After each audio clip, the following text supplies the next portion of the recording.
nghe cái chạy nè ông nghe cái thuốc tây nhá chân mà cái nào đi bạn đưa xử lý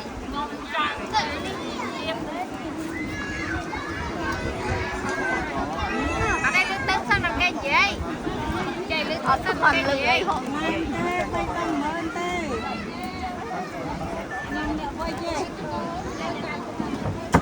rồi lương tấn sao nó đây bằng tông hơn lương tích tích một ba từ lên mà mình lên để khai trong anh lên nhá